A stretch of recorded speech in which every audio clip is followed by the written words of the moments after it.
하나님께서 오늘도 우리와 함께 하실 줄 믿습니다. 다 함께 사도신경으로 신앙 고백하시겠습니다. 전능하사 천지를 만드신 하나님 아버지를 내가 믿사오며 그 외아들 우리 주 예수 그리스도를 믿사오니 이는 성령으로 잉태하사 동정녀 마리아에게 나시고 본디오 빌라도에게 고난을 받으사 십자가에 못 박혀 죽으시고 장사한 지 사흘 만에 죽은 자 가운데서 다시 살아나시며 하늘에 오르사 전능하신 하나님 우편에 앉아 계시다가 저리로서 산자와 죽은 자를 심판하러 오시리라. 성령을 믿사오며 거룩한 공회와 성도가 서로 교통하는 것과 죄를 사하여 주시는 것과 몸이 다시 사는 것과 영원히 사는 것을 믿사옵나이다. 아멘. 다 함께 찬송가 312장 하시겠습니다.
다 함께 나눌 하나님의 말씀은 마태복음 10장 1절부터 8절의 말씀입니다.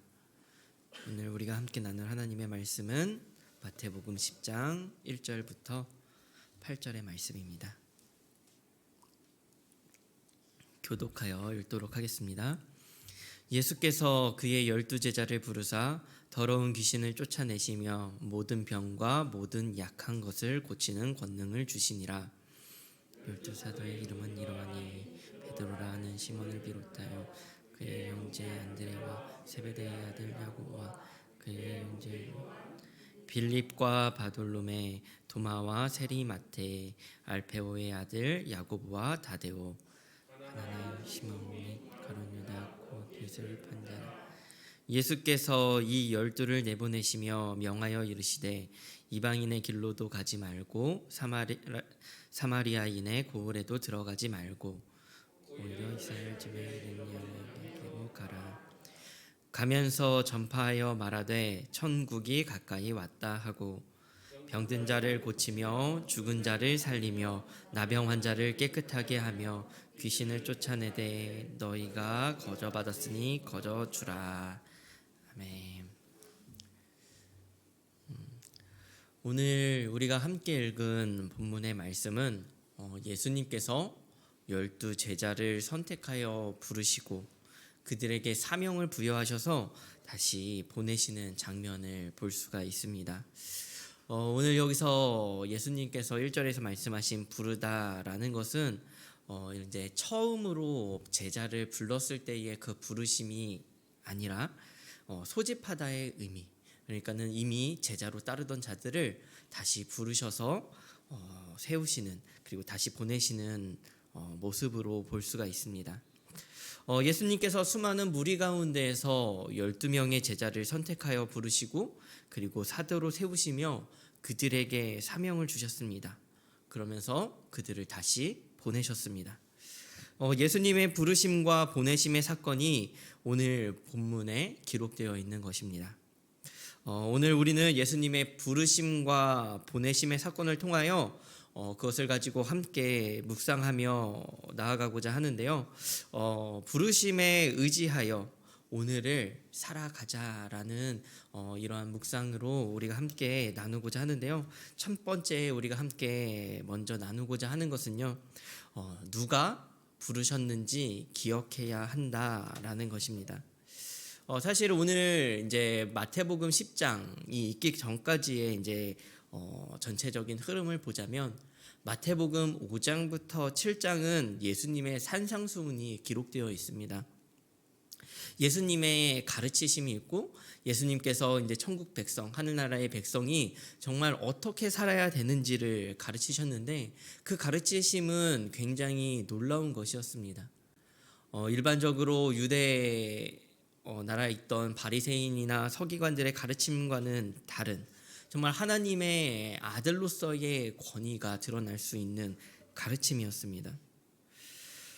예수님께서 그 가르치심 이후에 8장과 9장에서는 그 가르치심뿐 아니라 그 가르치심을 실제로 어떻게 이 세상에서 나타내 보이시는지 예수님께서 그것을 기적과 이적으로서 하나님의 아들로서의 권능과 그 권세를 이 땅 가운데 보이셨습니다.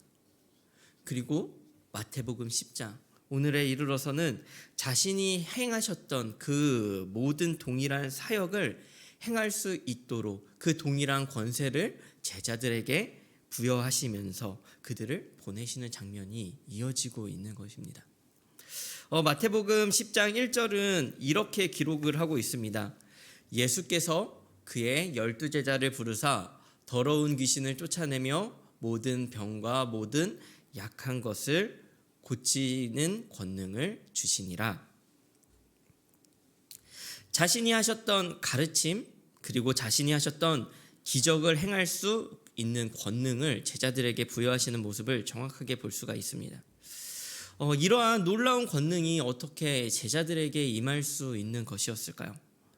그것은 아마 하나님의 아들이신 예수 그리스도께서 부르셨기 때문일 것입니다. 예수님께서는 부르시고 그냥 부른 채로 가만두신 분이 아니라 그냥 알아서 해라, 불렀으니 너희가 알아서 이렇게 해라 라고 하시는 분이 아니라 그에 합당한 능력까지 부여하시는 분이시기 때문입니다. 사실 우리도 하나님께서 그리고 예수님의 부름을 받은 사람들이 아닌가요? 예수님께서 우리를 부르셨기에 우리가 오늘도 이 자리에 나와 예배를 드릴 수 있고 예수님께서 우리를 부르셨기에 우리가 믿는 자의 삶으로 하루하루를 살아갈 수 있는 것입니다. 그런데 우리는 누가 우리를 부르셨는지를 자꾸 잊고 살아가는 것 같습니다. 부르심은 있는 것 같으나 부르신 이의 능력을 우리는 신뢰하지 못하고 능력 없는 자로서 살아가는 것이 우리의 삶인지도 모릅니다. 그래서 우리는 늘 생각하건대 늘 부족하다, 늘 없다, 늘 모자르다, 늘 할 수 없다. 이렇게 자책을 하며 살아가는지도 모릅니다. 그러나 우리는 기억해야 하는 것입니다. 하나님께서 부르셨으면 하나님은 그 부르심으로 끝이 아니라 부르심에 합당한 능력을 우리에게 주시는 분이시라는 사실을 우리는 기억해야 하는 것입니다. 하나님께서 우리를 어디로 부르셨습니까? 하나님께서 우리를 이 예배의 자리로 부르셨고 우리의 삶의 자리로 부르셨습니다. 하나님께서 우리가 속한 공동체로 부르셨고 우리 개인에게 주신 그 소명과 사명으로 부르셨습니다. 하나님은 부르신즉 우리에게 그 또한 할 수 있는 능력까지 주시는 분이십니다. 이제 날씨가 조금씩 따뜻해져 가고 있는데 추운 겨울 이 새벽 기도의 자리를 지켜낼 수 있는 힘을 주시고 말씀 앞으로 나아갈 용기를 주시고 힘들고 어려운 자리라 할지라도 그 삶의 자리를 지켜내고 이겨낼 힘을 우리에게 주신다는 것입니다. 우리는 하나님께서 부르셔서 이 자리에 있다라는 사실을 기억해야 합니다. 하나님의 부르심은 후회하심이 없습니다. 하나님의 부르심은 언제나 우리에게 할 수 있는 그러한 능력을 더해 주시는 부르심입니다. 누가 우리를 부르셨는지 기억하는 하루가 되기를 간절히 소망합니다. 우리가 함께 나누고자 하는 묵상 두 번째는 왜 부르셨는지를 기억해야 한다는 것입니다. 예수님은 12명의 제자를 사도로 세우셨는데 왜 그들 12명만을 따로 세우셨을까요? 그들을 세운 목적은 분명했습니다. 10장 앞에 있는 말씀을 보면 마태복음 9장 35절에서 38절은 이렇게 기록을 하고 있습니다. 예수께서 모든 도시와 마을에 두루 다니사 그들의 회당에서 가르치시며 천국 복음을 전파하시며 모든 병과 모든 약한 것을 고치시니라. 무리를 보시고 불쌍히 여기시니 이는 그들이 목자 없는 양과 같이 고생하며 기진함이라. 이에 제자들에게 이르시되 추수할 것은 많되 일꾼이 적으니 그러므로 추수하는 주인에게 청하여 추수할 일꾼들을 보내주소서 하라 하시니라. 예수님께서 보시니 이스라엘의 그 많은 사람들이 너무나도 불쌍한 것입니다. 36절에 불쌍히 여기시니 라는 이 구절을 통해서 예수님의 마음이 그 안에 담겨 있는 것입니다. 제자들을 세우시고 그들이 무엇을 해야 하는지 어떻게 행동을 해야 하는지 하나하나 알려주십니다. 10장 6절부터 7절은 이렇게 기록하고 있는데 오히려 이스라엘 집에 잃어버린 양에게로 가서 전파하여 말하되 천국이 가까이 왔다 하고. 예수님께서의 부르심은 분명한 것이었습니다. 추수할 일꾼을 보내시는 것이었습니다. 예수님께서 우리를 추수할 일꾼으로 부르셨습니다. 그러면서 이스라엘 사람들에게 가서 천국이 가까이 왔다라고 선포하라고 하시는 것입니다. 우리는 흔히 천국을 가야 할 곳이라고 생각을 합니다. 그러나 예수님의 말씀은 우리의 일반적인 우리의 선입견과는 조금 다른 말씀을 하십니다. 천국이 가까이 왔다라고 하는 것입니다. 천국에 간다가 아닌 거죠. 천국이 이미 임했다도 아니었습니다. 천국이 가까이 왔다. 천국이 가까이 온 것이 어떻게 드러납니까? 그것이 병든 자가 고침을 받고 죽은 자가 살아나고 귀신이 떠나가는 실제적인 하나님의 통치가 이 세상 가운데 드러나는 것을 하나님께서 보여주시는 거죠. 하나님의 통치가 이 땅 가운데 실현되는 것을 보여주시는 것입니다. 제자들은 외치는 것입니다. 천국이 가까이 왔다. 하나님의 완전한 통치가 곧 이루어질 것이다. 이 메시지가 우리가 전해야 할 메시지가 아닌가요? 우리의 삶에 천국이 가까이 있습니까? 우리가 흔히 TV를 보든지 혹은 누군가가 이런 표현을 영어적인 표현인데요. 이런 표현을 많이 합니다. 헬이야, 지옥이야 라는 말들을 많이 사용하는데 정말 곁에 지옥이 있습니까? 아니면 천국이 있습니까? 우리 하는 일상 속에서 우리가 겪는 그 일들이 지옥의 삶입니까? 아니면 천국의 삶인가요?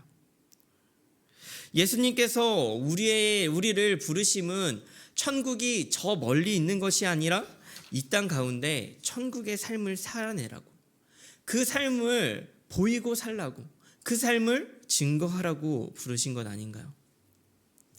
예수님께서 우리를 부르심은 천국이 죽은 다음에나 가는 저 멀리 떨어진 그 곳을 전파하라는 것이 아니라 이미 이 땅 가운데 천국의 삶을 살고 하나님의 통치의 지배를 받는 그 천국이 너희 가까이에 있다는 것을 보여주라고 부르신 삶이 우리의 삶이 아닐까요?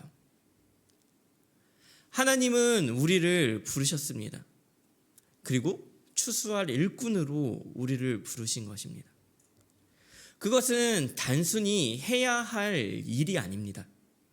예수님께서 하시던 그 일을 우리에게 그대로 주신 것입니다. 예수님께서 하시던 그 사역과 그 능력을 우리에게 주신 것입니다. 우리는 늘 할 수 없다, 할 수 없다고 하는 우리의 능력을 바라봅니다. 그러나 우리가 바라보아야 할 것은 우리의 능력이 아니라 하나님의 부르심입니다. 능력은 사람마다 다를 수 있지만 하나님의 부르심은 누구에게나 동일합니다. 그 동일한 부르심 가운데 우리는 하나님의 자녀로, 하나님의 백성으로 이 세상을 살아가는 것입니다.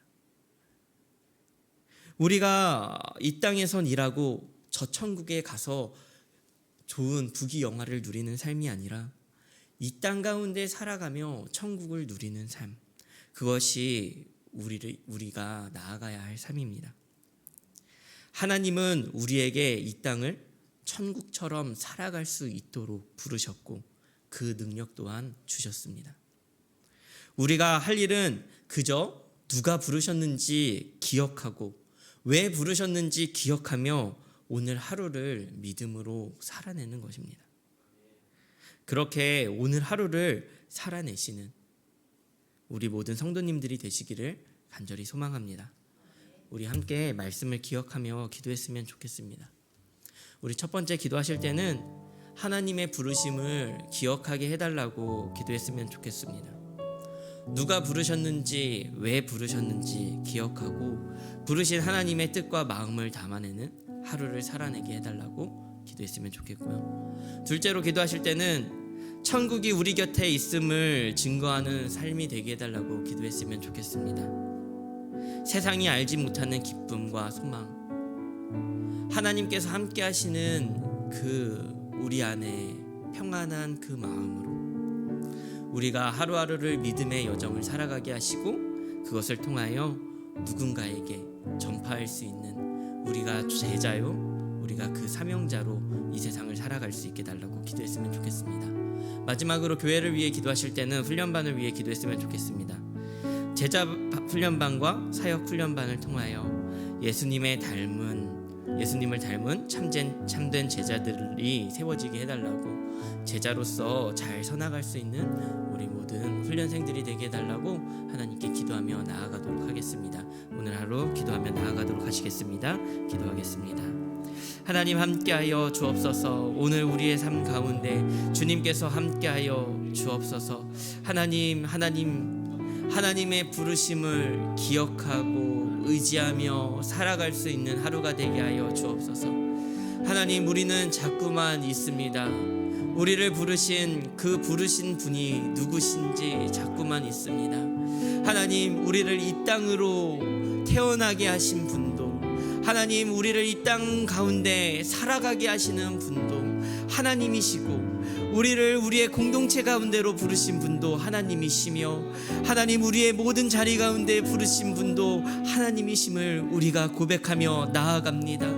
하나님 우리를 부르셨사오니 부르신즉 주시고 부르신즉 보내시는 분이시오니 하나님 우리가 그분의 능력을 믿으며 그분의 능력을 신뢰하며 나아갈 수 있는 우리의 하루가 되어질 수 있도록 주님 도와주옵소서. 하나님 우리는 늘 고백합니다. 하나님 우리는 힘이 없다. 하나님 우리는 늘 부족하다. 하나님 우리는 늘 할 수 없다. 하나님 우리는 늘 연약하다. 하나님 우리가 고백하며 살아갈 수밖에 없는 연약한 인생이지만은 하나님 우리를 보내신 분이 누구신지, 우리를 보내신 분이 어떠한 일을 행하신 분이신지, 우리를 보내신 분이 우리에게 어떠한 능력을 주시는 분이신지 하나님 오늘 하루 우리가 더욱더 기억하며 나아갈 수 있는 우리의 삶이 되게 하여 주옵소서. 하나님 우리의 삶이 더욱더 주님을 의지하며 나아갈 수 있는 삶 되게 하여 주옵소서. 날마다 주님 없이는 하루도 살아갈 수 없습니다. 주님 없이는 하루도 살아갈 수 없습니다. 그 고백이 우리에게 있어서 우리를 부르신 그분의 능력을 의지하며 살아갈 수 있도록 주님 도와주옵소서. 하나님 우리를 바라봄으로 말미암아 우리가 낙심하고 힘겨워하는 것이 아니라 우리의 삶의 그 불만과 불평과 하나님 없음으로 인하여 고통당하는 그러한 삶이 아니라 하나님 내가 있는 삶이요, 내가 가진 삶이요, 내가 능히 행할 수 있는 삶임을 아버지 하나님 고백하며 나아갈 수 있는 담대한 도전의 삶이 되어질 수 있도록 주님 도와주옵소서. 하나님 우리의 연약함을 바라보는 것이 아니라 아버지 하나님 주님의 강함을 바라보고 나아갈 수 있는 삶으로 이끌어 주옵소서. 하나님 우리가 그러므로 말미암아 우리를 왜 부르셨는지 하나님 그 부르심 앞에 우리가 대답하며 살아갈 수 있도록 주님 도와주옵소서. 우리를 부르신 그 이유, 우리를 부르신 그 이유 하나님 우리만을 위하여 부르신 그 부르심이 아님을 고백합니다. 하나님 우리만을 위하여 부르신 그 부르심이 아니기에 아버지 하나님 우리의 삶이 더욱더 주님으로 인하여 더욱더 빛나야 할 줄을 믿습니다. 아버지 하나님 우리를 통하여 주님의 일을 부르시고 하나님 정말 주소할 것은 많되 일꾼은 적으니라고 하신 주님의 그 말씀처럼 하나님 오늘 하루 아버지 하나님 우리가 아버지 하나님 일꾼이 되기 위하여 하나님 정말 우리가 조금 더 담대하게 하나님 우리가 아버지 하나님 조금 더 담대하게 아버지 오늘 하루를 나아갈 수 있는 삶을 허락하여 주옵소서. 아버지 하나님 우리를 부르셨사오니 하나님의 부르신 그 뜻대로의 삶을 살아갈 수 있도록 주님 도와주옵소서. 아버지 하나님 주님을 위하여 아버지 하나님 살아가게 하시고 이 땅 가운데 주소할 많은 일꾼들이 있는데 아버지 하나님 그들을 위하여 일할 수 있는 일꾼이 되게 하시고 이 땅 가운데 천국이 가까이 왔음을 하나님의 나라와 그 통치가 우리 가운데에 있음을 그들 곁에 있음을 우리의 삶을 통하여 증거하게 하시고 주여 고백하며 말할 수 있도록 주님 도와주옵소서. 하나님 우리의 삶 가운데 정말 주님의 제자로 살아갈 수 있는 그 삶을 허락하여 주옵소서. 하나님 우리가 더욱더 주님의 제자로서 나아갈 수 있도록 주님 도와주옵소서. 그저 그런 무리가 아니라 하나님의 제자로서 아버지 하나님 우리가 예수 그리스도의 제자로서 예수님의 사역을 잊고 예수님의 삶을 본받아 예수님의 삶을 아버지 하나님 이 세상 가운데 드러낼 수 있는 예수 그리스도의 제자로서의 삶을 우리에게 허락하여 주옵소서. 아버지 하나님 우리가 더욱더 아버지 하나님 주님을 의지하며 나아가오니 하나님 우리에게 부족한 능력을 더하시는 믿사오니 아버지 하나님 우리 가운데 함께하여 주옵소서. 아버지 하나님 많은 훈련생들이 제자 훈련을 하고 사역 훈련하며 나아갑니다. 아버지 하나님 정말 앞으로 이어질 그 사역 정말 훈련 가운데 주님 함께하여 주옵시고 한 사람 한 사람이 천국이 이 땅 가운데 있음을 증거할 수 있는 제자로 올바르게 세움받을 수 있도록 주님 인도하여 주옵소서. 아버지 하나님 정말 우리 교회 가운데 함께하시고 아버지 하나님 그 제자들로 인하여 아버지 하나님 주여 주님을 따르는 자들로 인하여 나갈 수 있는 아버지 모든 아버지 하나님께 하여 주옵소서.